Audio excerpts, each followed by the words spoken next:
Well, let's go Buffalo. The Broncos win an easy one against the Los Angeles Chargers.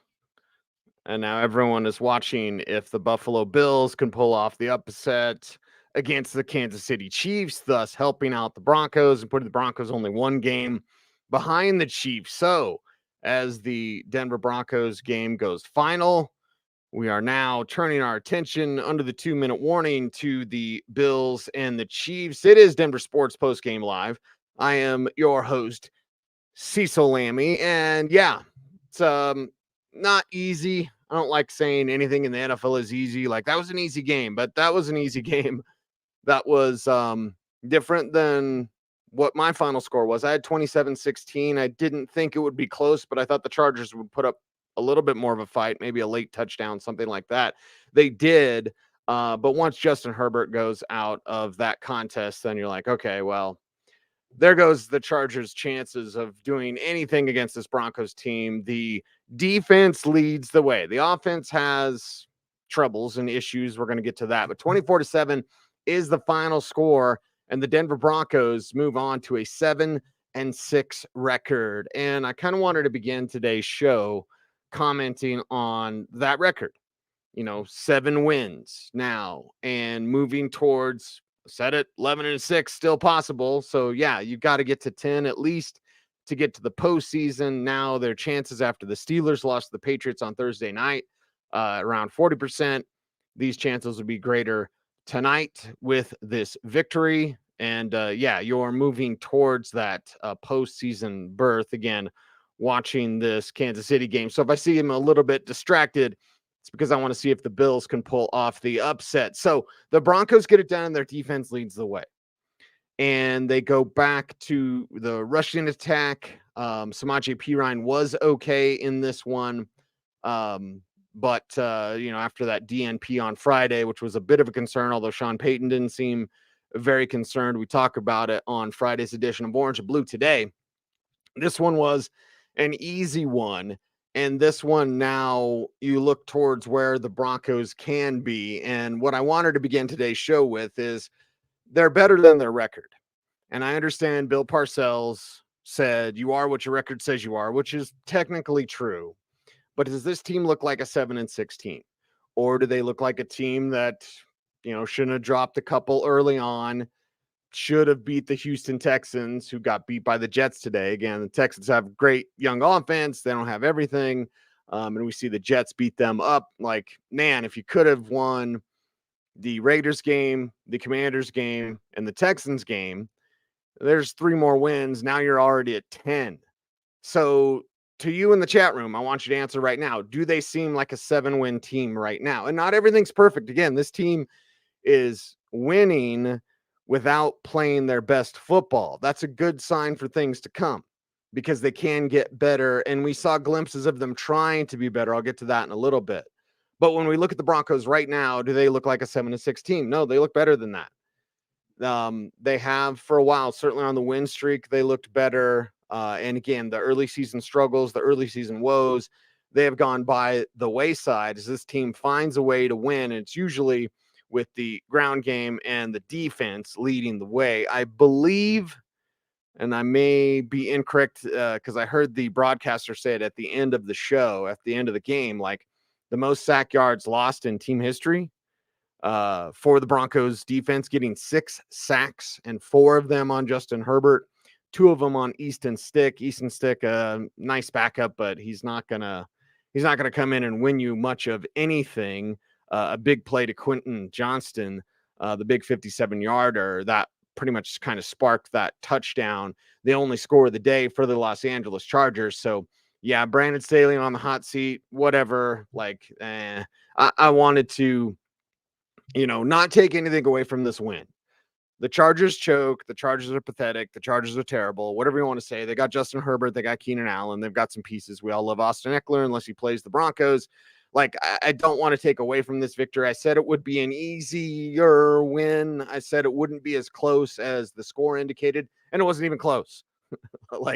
So my prediction on this game was wrong. I had 27-16, or was it 24-16? Either way, I had the Broncos winning, at a pretty good rate. But, Justin Herbert out for half this game, and that leads Easton Stick to come in. The Broncos defense gets it done, and they get it done with pressures, and they get it done with perhaps some redemption for Alex Singleton today. I know a lot of fans took issue last week when Singleton got baited by Stroud, and Stroud pushed him first and headbutted him first. Yeah, he shouldn't do that. Shouldn't get baited by a rookie. Today you saw him very fired up, certainly early on, getting big play after big play, sack earlier as well. Like Alex Singleton, more controlled today, not baited into getting any sort of personal foul penalties. And you definitely saw that energy was there from this Broncos team, from those linebackers.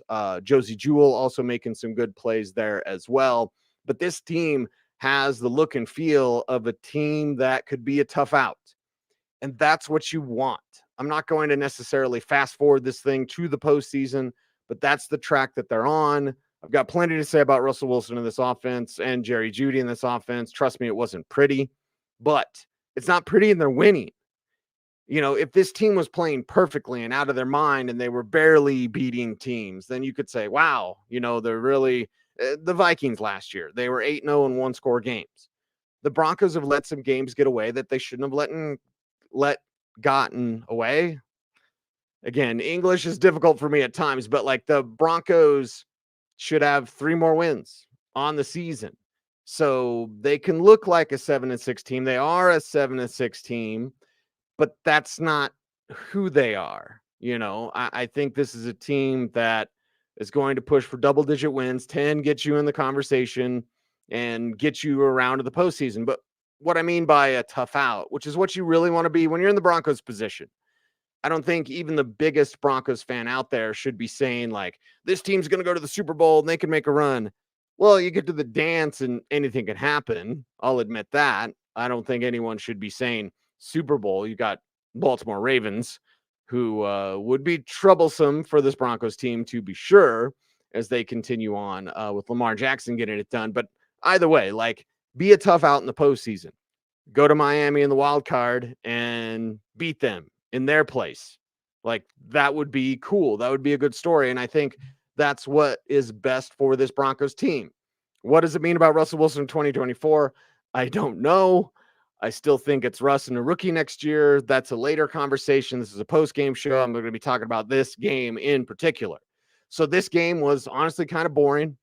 There was some bad football to begin with. Certainly the team seemed out of sorts. The Marvin Mims play, and I took a different approach today. One, because Twitter is a headache, and only 4% of our audience is on Twitter anyway. But I took a different approach. It's like, I'm not going to react to every single play. The Mims play to open the game for the Broncos offense that was intercepted technically. It was a bad throw by Wilson. Every interception has a story, and you open up with your first play is an interception. You go, here we go again, because of the few picks that Russell Wilson has thrown. What are half of them in the last 2 games? 4 of them in the last 2 games. So it started off where you're like, oh God, don't tell me it's going to look like this again. And you saw some efforts from this Broncos team to get that offense going. It didn't always work. And I might have a different opinion on some people here coming up a little bit, but I wanted to sit back and really watch, how does this team respond to the adversity? And with the Chargers, before the Herbert injury, once the Herbert injury was in, it was like, okay, just take care of business and get out. Don't get anybody hurt, although there are some players banged up during the game. And then also, we need a Quinn Minor situation. Jonathan Cooper was a little bit banged up. He came back in. So, like, once Herbert's out, it basically becomes get through this game, get out of there, and don't get anybody hurt. And with the Denver Broncos, there are some injury stuff to come up during this contest. But in looking at this game, not everything is going perfectly. And I was waiting like, okay, the Chargers are struggling, but when they're not struggling, how does Denver respond?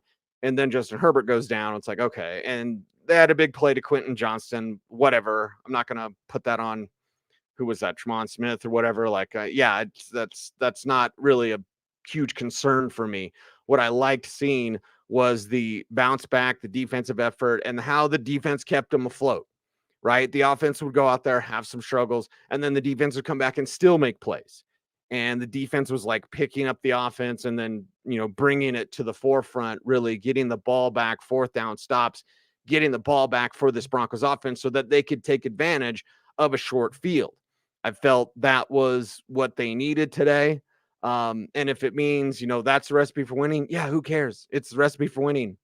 I am of the opinion I want to see more of the passing game because as you see, the chemistry with Jerry Jeudy isn't there at all whatsoever. There is no chemistry whatsoever between Russell Wilson and Jerry Jeudy. I believe that in order to make any sort of noise in the postseason, like you would need a little bit more of that, right? Like you would need some of that chemistry worked on where it can show up on the field, right?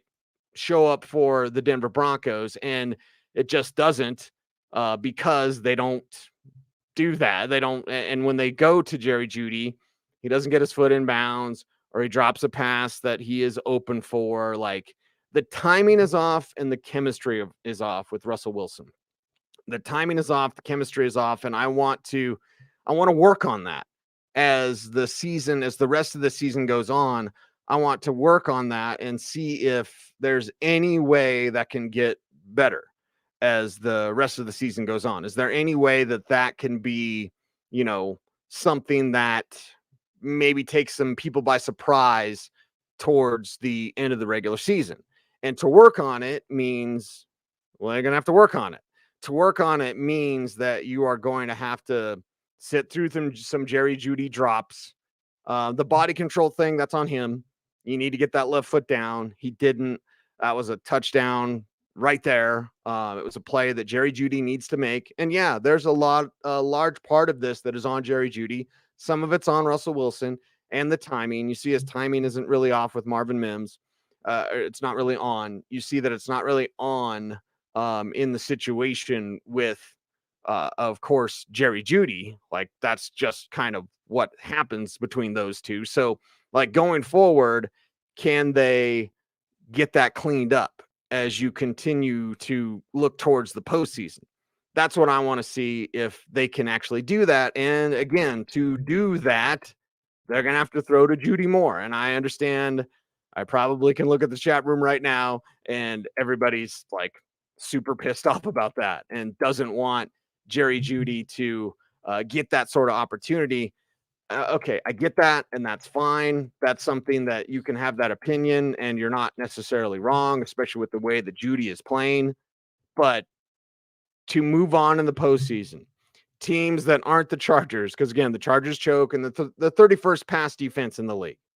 So when Courtland Sutton gets his, I'm going to praise Courtland Sutton. I'm not going to take anything away from Courtland Sutton, but I'm going to tell you about postseason football. You already know about postseason football if you're Broncos fan, because that's what you used to do all the time. It can be back this year. But when you get to the postseason, you're facing good teams. The Chargers aren't a good team. Brandon Staley is not a good coach.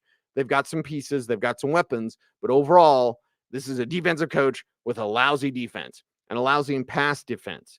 So playing the Chargers, we're going to talk about what happened, but I want the Jerry Jeudy chemistry to be worked on, because when you get to the postseason, those teams are way better than the Chargers, way better than a team that's their coach should have already been fired. The Spanos family is notoriously cheap, so I doubt that they fire Brandon Staley during the season. Could be totally wrong. Maybe he's fired right now. Either way, like that is a situation where you go, all right, can you work through things when Courtland Sutton is double teamed? Can you work through to other receivers? Can you have timing with other receivers when Courtland Sutton is blanketed by a top corner in the league? When Courtland Sutton is taken away from you, what can you do? Who else can you go to? And that's why I look at it and go, well, they need to work on Jerry Jeudy now. Like the last 2 weeks specifically, and it has not worked, but the last 2 weeks you've had opportunities to work on the chemistry that you didn't work on. So when the chemistry isn't there, and listen, Jerry Jeudy needs to catch that damn pass, goes right through his hands. And, Jerry Jeudy needs to have better body control. I'm not letting Jerry Jeudy off the hook by any sort of means or stretch of the imagination, because fans will get all mad and be like, Jerry Jeudy sucks. Like, okay, none of that is necessarily untrue. But when the thing that they don't work on and the thing that they never do, they try to do it and it doesn't work, should we be mad about that? Hey, that thing that they never do and that they don't work on enough, it didn't work when they tried it. I'm so pissed off. Well, is that really the right approach? Or should it be in these sorts of games against these sorts of defenses? Will you be working on the timing? Because practice timing is different from game timing. And that's, I sound like Allen Iverson here, but like that's the bottom line. That's the biggest difference is that practice is one thing. And trust me, we see enough Jerry Jeudy in practice to know like, okay, they like Jerry Jeudy. Sean Payton certainly likes Jerry Jeudy. You saw Sean Payton coaching up Jerry Jeudy. You out there may not like Jerry Jeudy. I think Judy's shown more maturity than I expected from him this year in the locker room, specifically after the trade deadline, after the Steve Smith confrontation, like all that type of stuff. Like Jerry Jeudy has gotten better in terms of just kind of being around him in the locker room. So there's a bit of maturity there, but the production isn't there. And it's a results-based business. And the results are the timing between he and Russ is off. And when he does throw to him, it goes through his hands. I believe, and again, I have a different opinion about Jerry Jeudy, but I know that going to the postseason, which is where I expect this Broncos team to be, you're going to need more weapons than just Courtland Sutton. And once in a while, Adam Troutman will shake free. No wonder they didn't. Adam Troutman was wide open. Yeah, because no one expects him to catch anything or get any targets because none of these tight ends, Lucas Kroll's fine, but none of these tight ends are receiving weapons. So, okay, Troutman gets the touchdown, whatever's whatever. But like you need a Jerry Jeudy or a Marvin Mims, either one, to come through. And that means you need to introduce them more into the offense. You need to have your quarterback. They need to be on the same page in game time and game rhythm. And that's why you out there, some of you out there may not like Jerry Jeudy. Sean Payton loves Jerry Jeudy. I've said that since training camp and even since the offseason. Like Sean Payton loves Jerry Jeudy.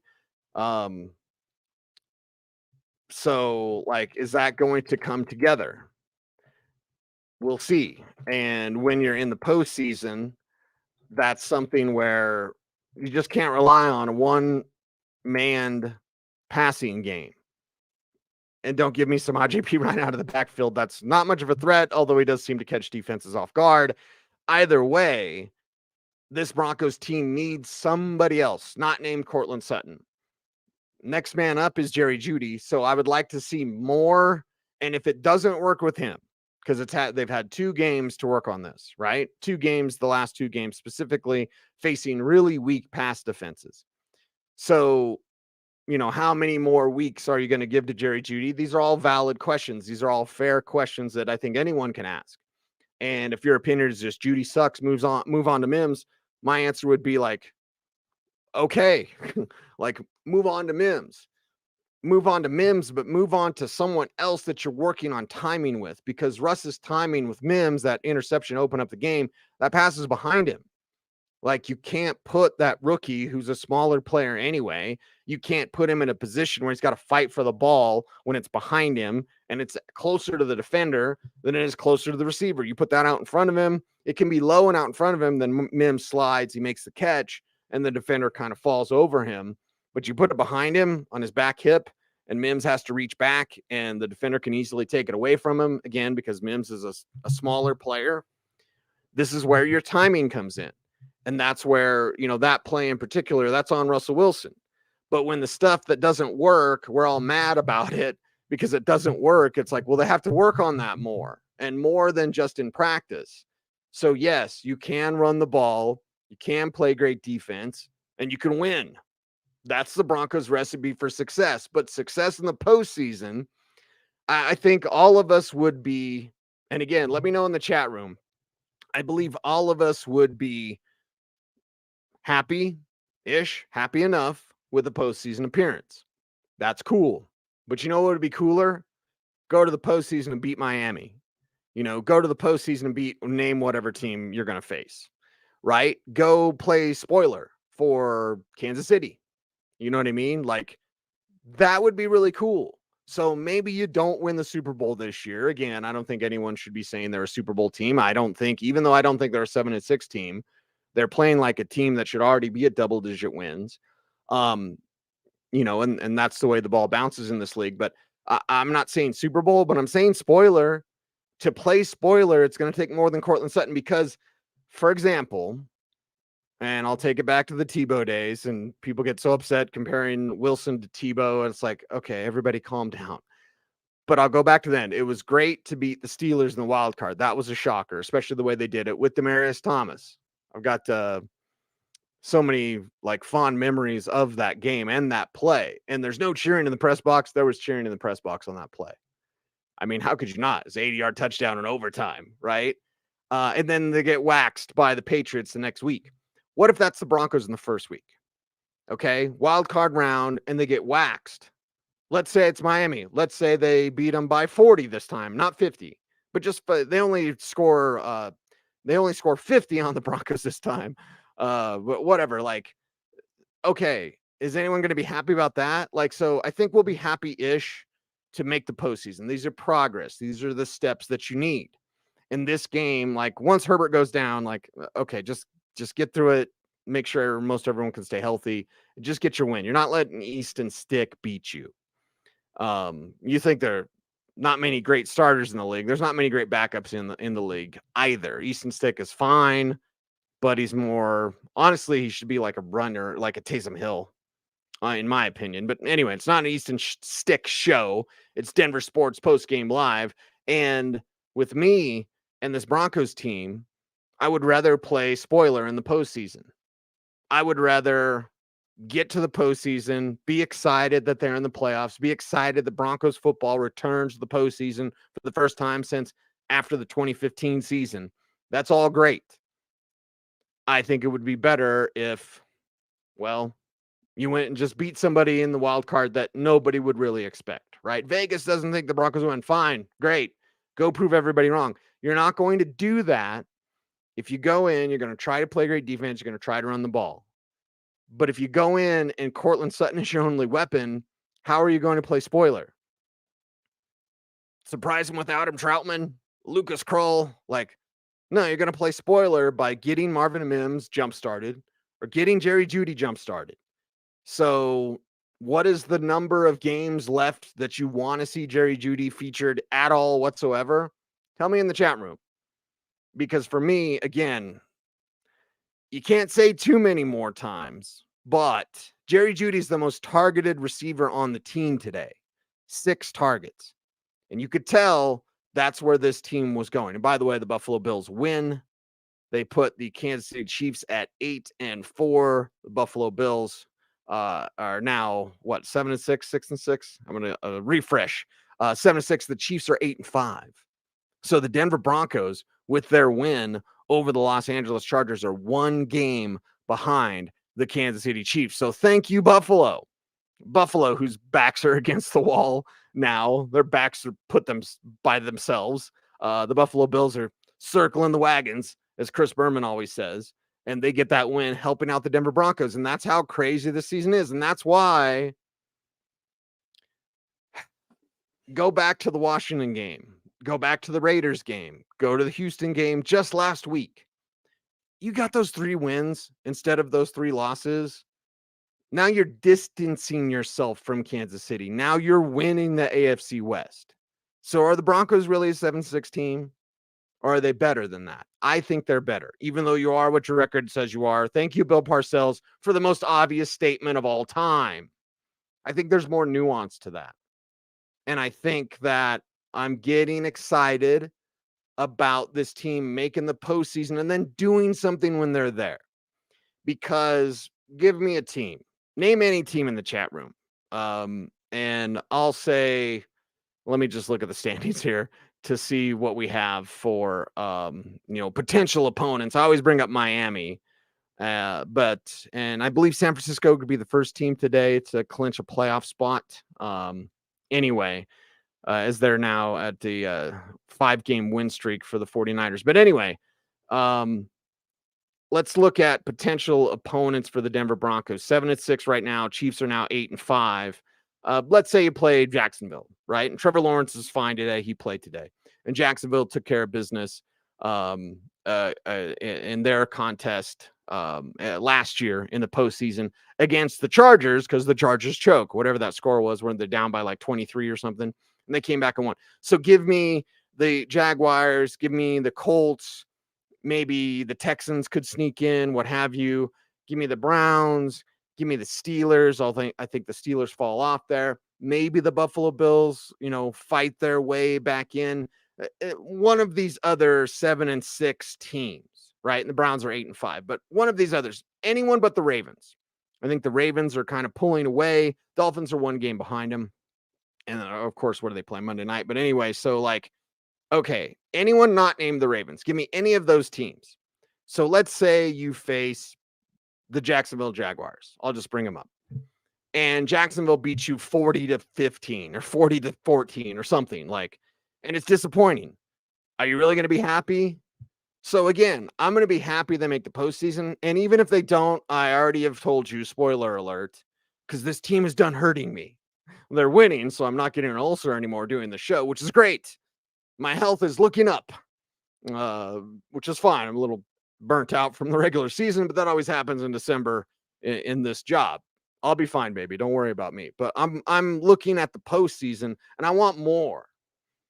I will be happy if they fall short. Let's say they win 10 games and all the tiebreakers, whatever, they don't know, or 9 games and oh man, they fall short, whatever. I'm going to say good year, you built on stuff, whatever. But if you get to the dance, if you make the postseason, don't you want to win?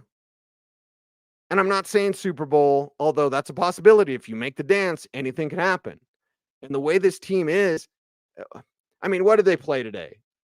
About 70% at their best, 60% at their best. They didn't play real good football. They did defensively, okay, but defense is only 1/3 of your team construct. Special teams, offense, and defense. Special teams is all right. Defense was great. Offense kind of stunk at times. So whatever the number is, they're not playing their best football. When they get to the postseason, I want them to play their best football.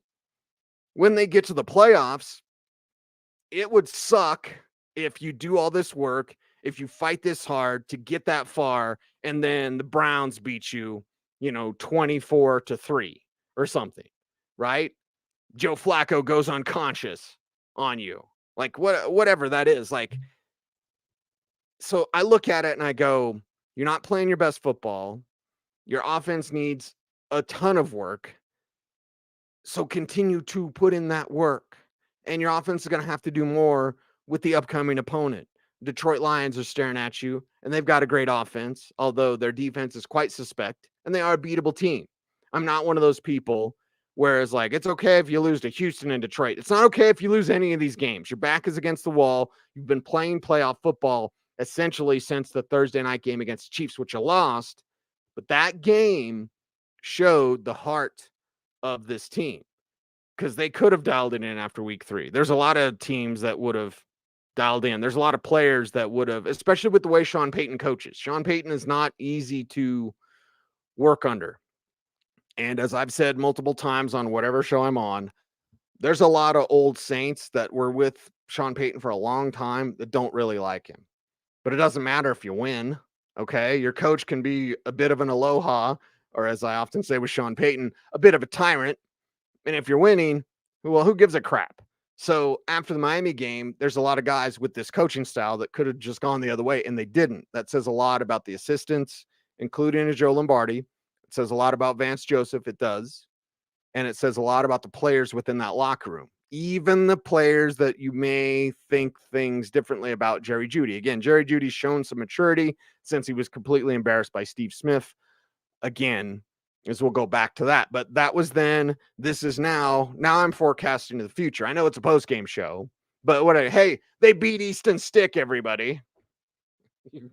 God bless America. They better have beaten Easton Stick.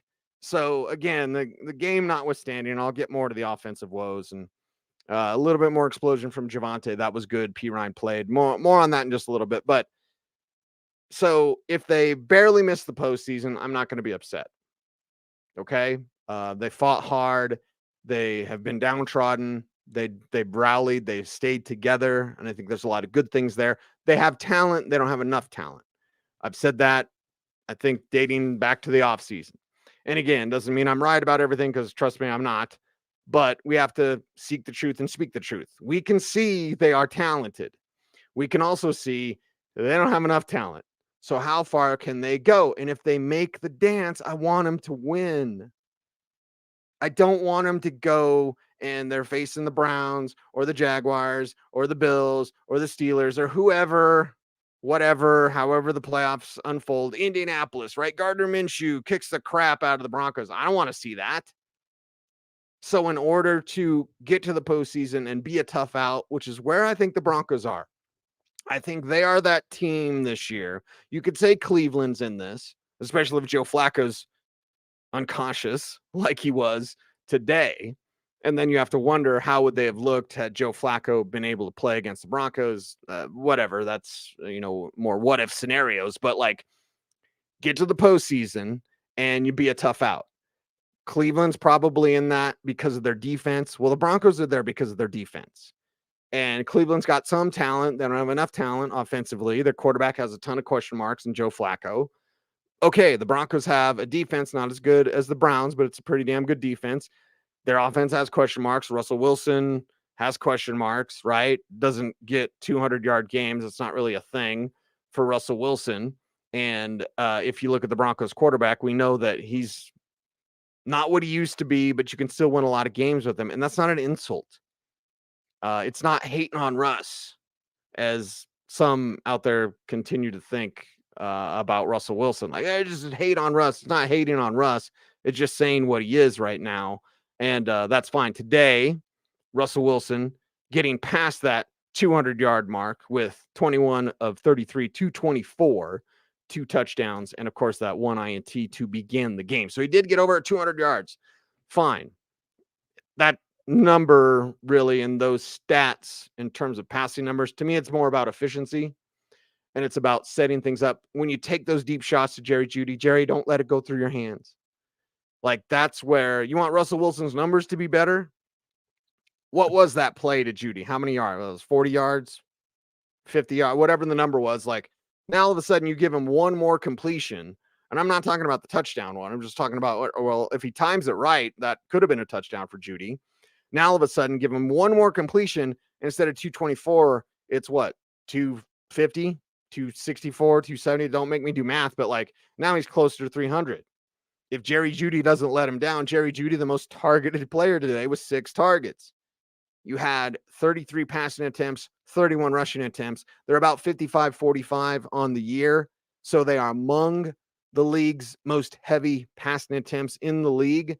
They're among the league's most balanced teams. And they lean more towards running than most teams in the NFL, because it's like 70-30 for some teams out there. But the Broncos are about 55-45, the run split, pass split today, just a slight advantage.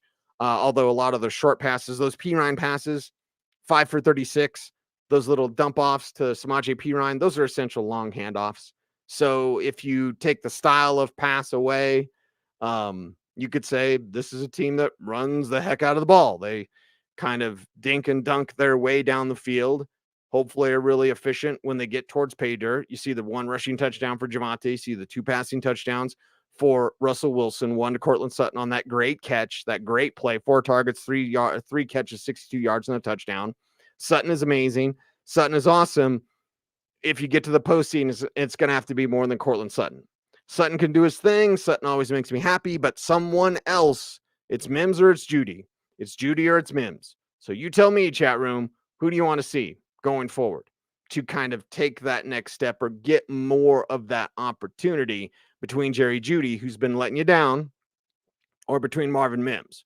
But at this point, as upset as some are with Russell Wilson, or upset as many are with Jerry Jeudy, we can't say that thing that doesn't work, I'm really mad, and they never work on it. And you're literally seeing that work done in games, because practice is just practice.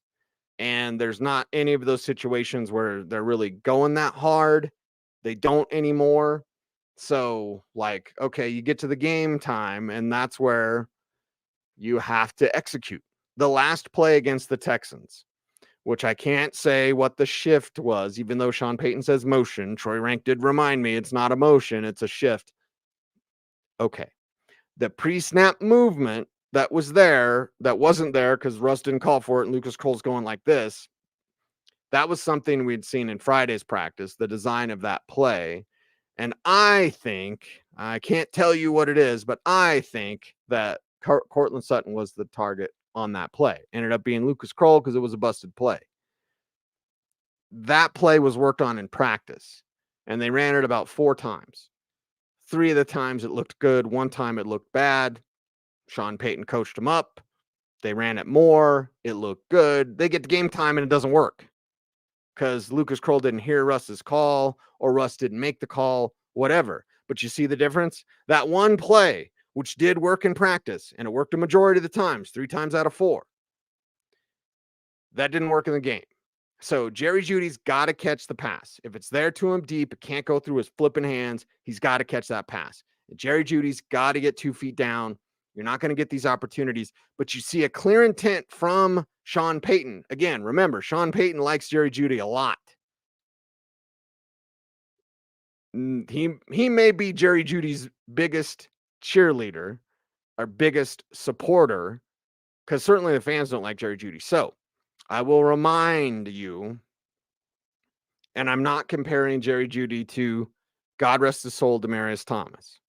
But we all remember how Demaryius Thomas would get that, his play, right? His wide receiver screen play. And they would implement that early to get DT going early. And I thought it was a wise move. It made a lot of sense for Demaryius to get him involved super early, get his juices flowing, get him warmed up, and then Demaryius could take over. And again, Jerry Jeudy is no Demaryius Thomas. We all know that, not only on play style, but just like, you know, Demaryius is beloved. I was going through my phone the other day and I ran past his number and it made me sad because he's gone and he's no longer with us. And we all remember him fondly. So I love DT and I say this with great respect and admiration. I would like to see Jerry Jeudy, because you saw the slant early. And if you watch me on Coffee Break, I said Jerry Jeudy needs to be a slant god. Like he should be treated like the Browns treat Amari Cooper. You're a slant god. That's all you're doing. It's basically everything you're doing. And that's how you set it up on a weekly basis, is it's in breaking routes, it's slants, and then work off that to an out route, maybe some deep stuff. But the crosses they try to get done with him, those don't work. So like, if it doesn't work, why are you continuing to do it? You saw early on, there was a slant, and even the commentator, I don't know if it was Matt Ryan or Tiki. I think it might've been Matt Ryan, but Matt Ryan said like, slants will work against this team. And Jerry Jeudy had a slant early on. He needs to be a slant god. And today I just looked up the number. Amari Cooper had 7 for 77. Isn't that a lot better than what Jerry Jeudy did? Right? Because you look at Amari Cooper, he had 14 targets. Oh my God. He probably should catch more than 50% of his targets from Joe Flacco slinging it out there, 311 yards, 3 touchdowns, 1 INT as the Browns beat the Jaguars. But like, okay, compare that to Jerry Jeudy. Jerry Jeudy had 6 targets, 2 catches, 16 yards. Well, if you make him a slant god like Amari Cooper, then you could say, I'm talking about Alabama guys, you could say, okay, 7 for 77, not 14 targets. I'm not suggesting throwing the ball 14 times to Jerry Jeudy, but he had 6 today. So make those 5 slants and 1 deep shot or whatever, or making an out route. You can't do everything slants because slants need to be outs. You need to keep the defense off balance. That's exactly what they do with Amari Cooper, who's just slant, out route. And that's pretty much all he does for the Browns. So make Jerry Jeudy a slant god, throw in an out route once in a while. And now he goes from 2 for 16 to 7 for 77. And maybe there's a touchdown in there. So Jerry Judy's never going to like blow up, but you're moving the chains. And my suggestion is to do with Jerry Jeudy like you did with Demaryius Thomas. Again, don't at me, bro. I'm not saying Jerry Jeudy is Demaryius Thomas because we all know that he's not. But what you do is you set up those couple slants early so you get Jerry involved. Remember last year, Jerry had in 5 games, basically the stats that he has right now through 14 games, 13 games, whatever, because of the bye. So 13. So through 13 games, look at his numbers. Jerry Jeudy basically had those exact same numbers on the back half, heady 5 games of last year's regular season. How can Jerry Rosburg and Justin Alton figure out Jerry Jeudy, but Sean Payton and Joe Lombardi cannot? Well, part of it's on Jeudy. It's got to stop dropping passes. Part of it's on the chemistry isn't there with Russ because they never work on it. I mean, not in game time. They work plenty on it in practice. And again, remember, Sean Payton loves Jerry Jeudy. So I'm emphasizing Jeudy, not because I'm a blind homer for Jerry Jeudy, not because I'm trying to defend my proclamation that he was the best wide receiver in the best wide receiver class in NFL history, because obviously he ain't. Justin Jefferson was that guy. But I look at it and I go, okay, your coach loves him. He is your first rounder that you need to get going, because when you get to the postseason and you face the Browns or the Jaguars or the Bills or whoever, I don't even care, Colts, I don't care. Name me a team that's not the Ravens. When you face them in the playoffs, do you want to win? Do you want to give yourself the best chance to win? Because, and again, they barely miss the playoffs. I'm not going to be mad. They make the playoffs and get blown out. I'm not going to be mad, but it's certainly going to be disappointing based on what we see now from this team. I want them to play their best football, and they're not. And they're winning. Like, that's the thing. Like, I want them to play at 100%. Or can we get to the 90s, please? Not because I'm stuck in the 90s, but like, can we get to 90%? They're playing at 90% of their capacity. That'd be great. They're at about 70% right now. And honestly, the best they've been this year, it's probably 75%. They haven't climbed out of the 70s. They got the disco. They got the big butterfly collar. They got the bell bottoms. They're stuck in the 70s, man. As a team, and it's mostly the defense leading the way, and then the offense stinking up the joint. Russ's timing is off in this offense. Russ's chemistry is non-existent with Marvin Mims. It's non-existent with Jerry Jeudy. None of the tight ends are really a threat, although I wouldn't mind seeing more Lucas Kroll. You got to figure this out, because if they go to the postseason and win a game, we're all super happy, right? And that still could mean they make quarterback changes. Again, I think it's Russ and a rookie next year, Russ and Jane Daniels or something. Like, it's something like that. That's next year's conversation. But for now, you barely missed the playoffs. Oh man, but they played some good games. They had that 5-game win streak and, things to build on. They make the postseason, they get their ass kicked, like bad, embarrassing. I mean, you made the playoffs, and again, I won't be mad at them, but do you really want that? You want to go to the postseason where you're going to face much better teams. The Chargers suck, okay? I said it at the beginning of the show. I wasn't going to say this was an easy win. I did predict a big Broncos win. I did say the score would not be indicative of how much of a blowout it would be. I didn't think it would be this. Of course, I didn't think Easton Stick would play half the game or whatever, but the Chargers suck, okay? Their fans are non-existent. The Chargers suck. It was basically a home game. My buddy, shout out Mark, my buddy was there at the game. Okay, he lives in Hollywood, and he said it's like 65% Broncos fans. And he sent me a picture of the stands. I'm like, yep. It was so orange. It was all orange. And then a smattering of powder blue here and there. But it's like, yeah, baby. Chargers suck.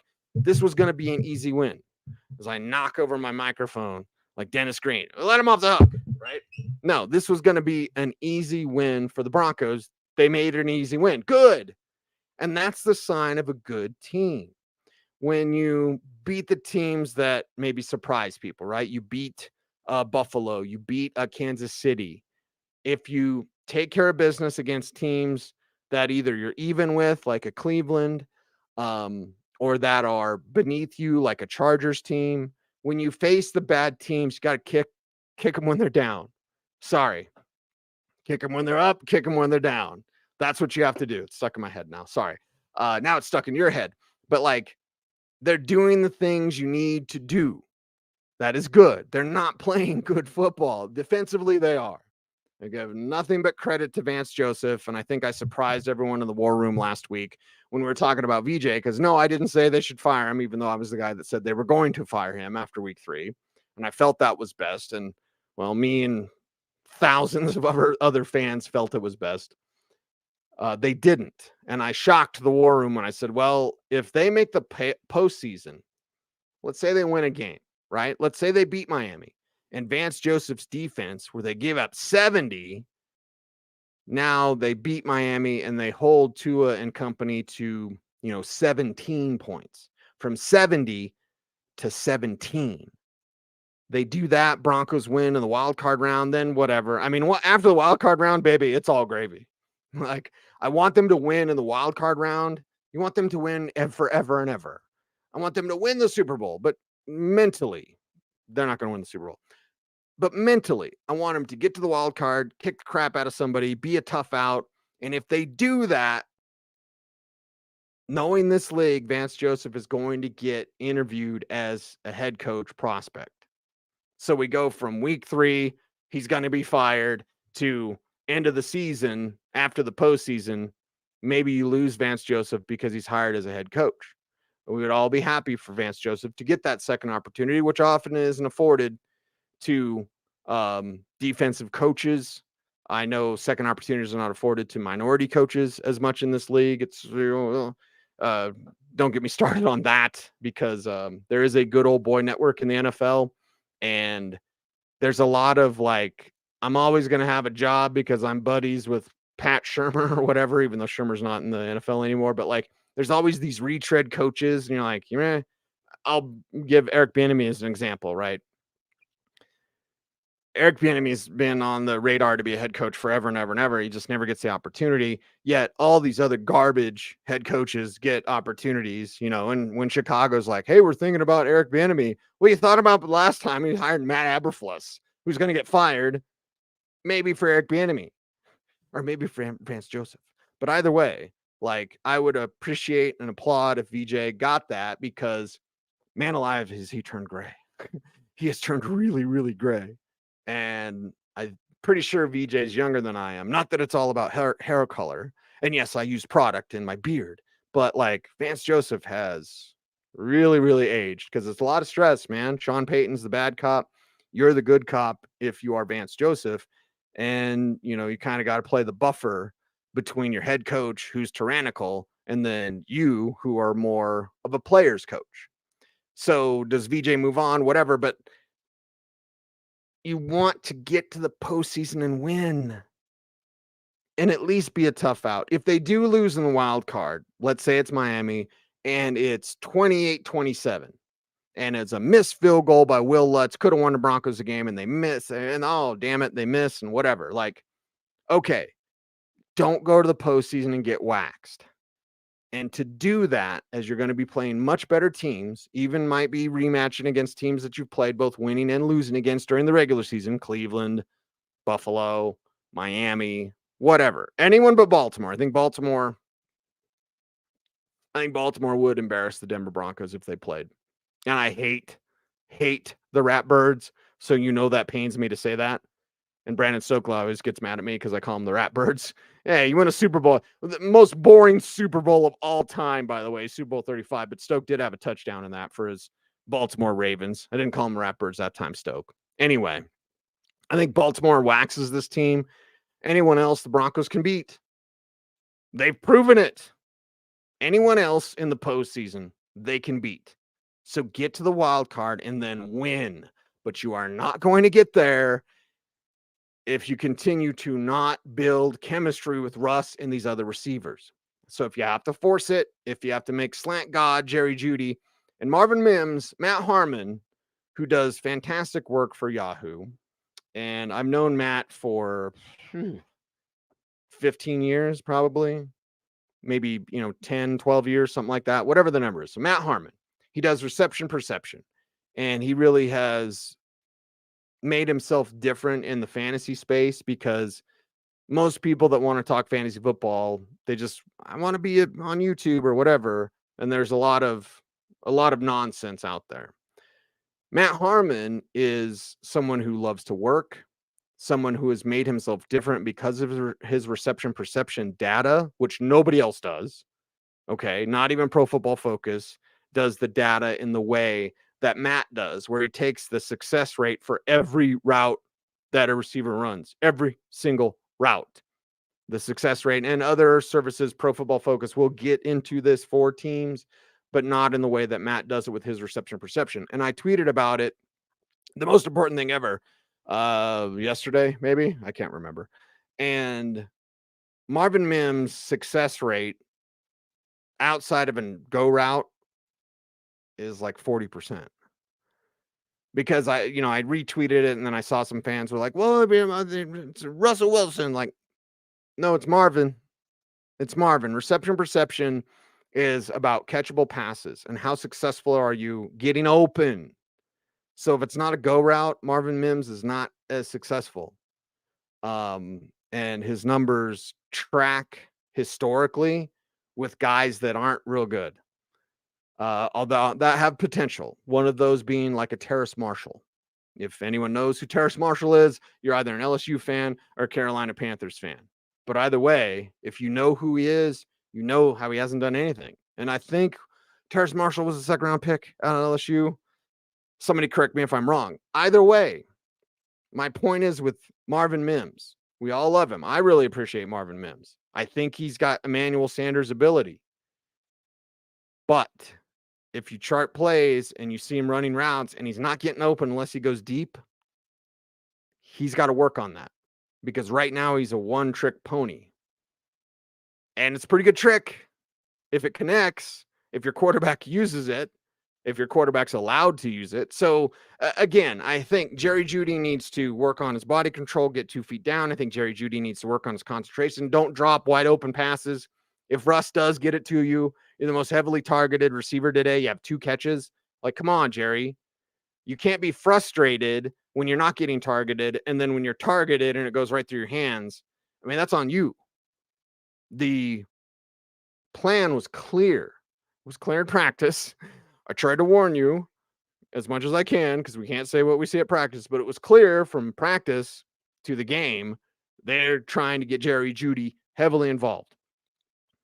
And he dropped the ball, literally dropped the ball.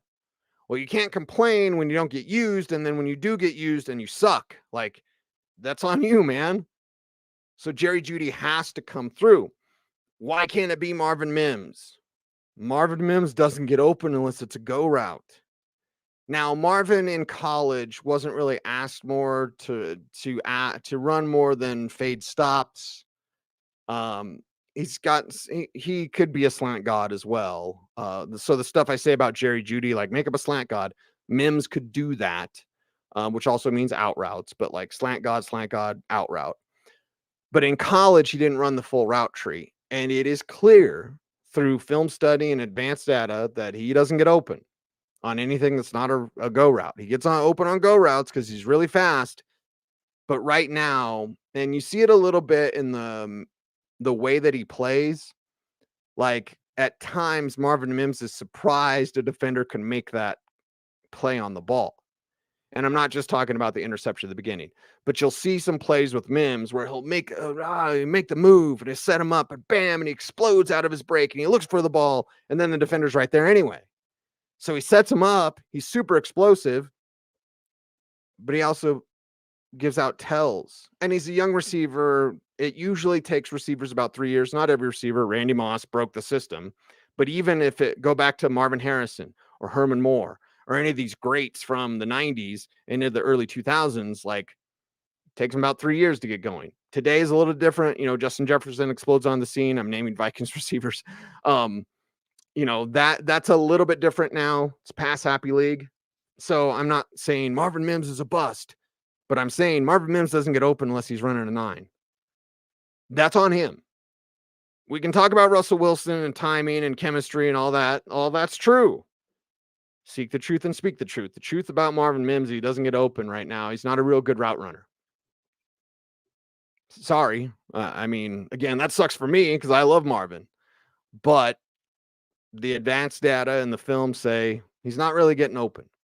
So can you scheme him open? Can you make him a slant god? Sure. I'd like to see it. And, give him 3 years and then see what he can do. In 3 years, if Marvin Mims is still looking like this, then yeah, he's a bust. Right now, he's a young receiver, doesn't know what he's doing yet.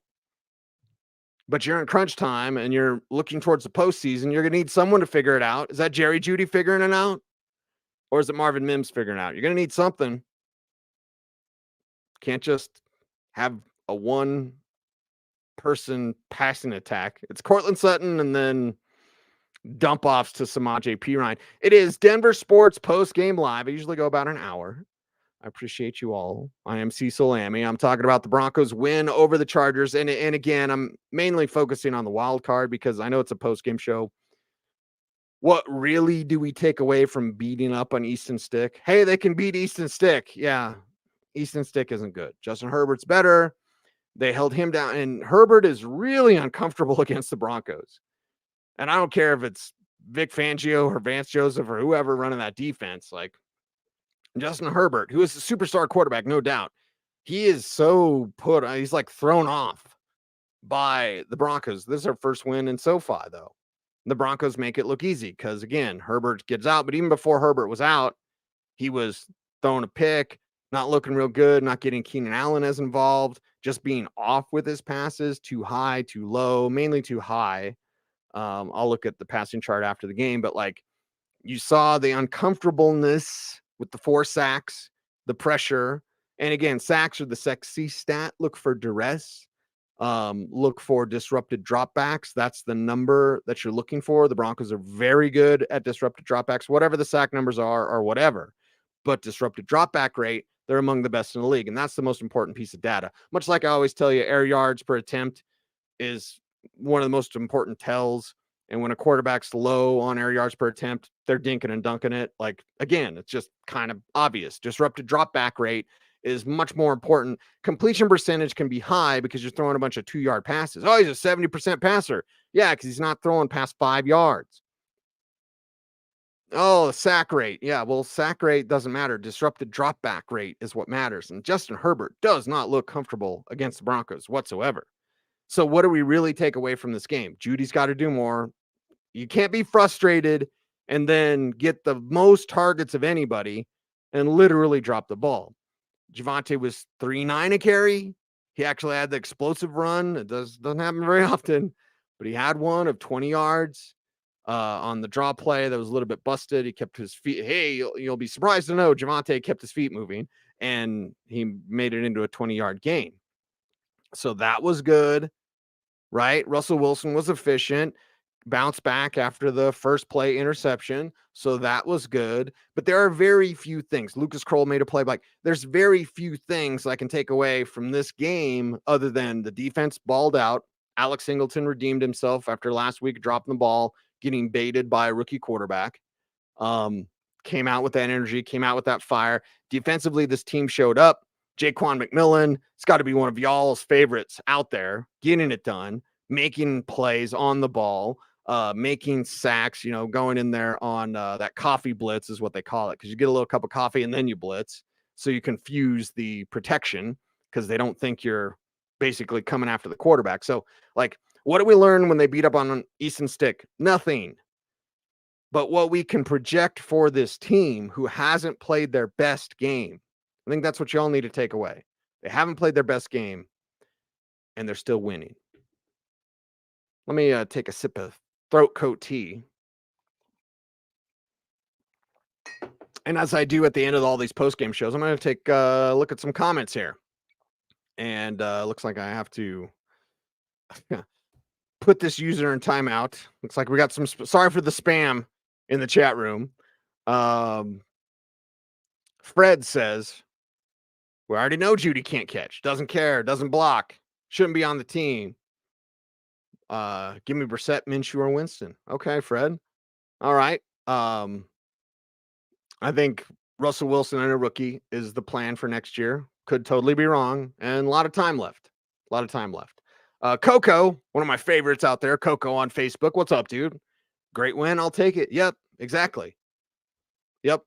And as Denver Sports Fanatic says, I don't know who he's arguing with because I haven't checked the chat room. I apologize when I do the solo shows. I can't really look at the chat room because it might be a distraction. But anyways, he's done arguing. Yeah, and that there's no argument, right? I think there's points to bring up about Jerry Jeudy specifically, right? And how many more opportunities does this guy get before you just don't go to him? If Mims was getting open, the answer would already be done. If Marvin Mims was getting open on more than just go routes, the answer would already be done. They wouldn't be using Jerry Jeudy, but they're using Jerry Jeudy because he can get open and Marvin Mims can't. Not right now. And again, that's from advanced data and film. So, what's to argue about? They won. It's a results-based league. They won and they made it look easy. Lawrence says, stay frosty. Not yet, baby. Not yet. Got work to do. And then it's frosty time. And it must have been talking about, hey, people were arguing about Russell Wilson. yeah. And then Gabe says the long stride was inexcusable. The foot drag. Yeah. And see, Brandon, interesting way to spell Brandon as well, by the way. He hits the right on the money. This is one of the best comments that I've seen all year long. Because Brandon Ayuk, a player that was once in Kyle Shanahan's doghouse, is now one of the most dangerous players in the league. What did he do differently? Brandon Ayuk, as a young player, was performing, and not statistically. I'll talk about film and I'll talk about behind the scenes. From what I know from people who are on that staff, currently and formerly, Brandon Ayuk was didn't have the practice habits that his coach wanted him to have. I see Marvin Mims multiple times a week at practice. I will not tell you that that's the same for Mims. Mims works really hard. Okay. He's just not getting open against pro coverage yet. He's got to figure out how to be a better route runner. So what did Ayuk was in the doghouse with Kyle Shanahan. He started working harder, which Kyle appreciated. And then Kyle started finding the best ways to use Ayuk, and now he's one of the most dangerous players in the league. I could easily see Marvin Mims being that guy. So Brandon, with this great point, is the thing. Like, can you run more routes like the Niners? Not just north and south. Debo gets open, a lot of 45-degree sprints. Mims can do the same. Exactly. Mims can be a little bit like your Tyreek Hill. He's not Tyreek Hill. Don't at me, bro. But Brandon hits it on the head. Debo does it. Brandon Ayuk does it. And I'll go back to Amari Cooper. Make Marvin Mims a slant god. Get him to run routes better, but make him a slant god and watch him work and see how that works out. So if you are the Denver Broncos, you have ways of getting your guys open, even if they're not good at getting open yet. So I love that comment, Brandon. Thank you for that. Marvin is marvelous. That comes from Marvin himself. What's up, Marvin? It might not be the Marvin Thompson I know, though, because I knew a Marvin Thompson that was from Dallas at LCCC up in Cheyenne, who would always tell stories about Larry Johnson, the basketball player, who was from Dallas. And of course, UNLV, Grandmama, Charlotte Hornets, New York Knicks, whatever. But the Marvin that I knew, Marvin Thompson, he would always sit around, tell stories about Larry Johnson would go to the high schools in Dallas or the playgrounds, and he'd go, who's the best person here? We're going to play one-on-one. And then he'd beat him, and then he'd get in his car and he'd go to the next park.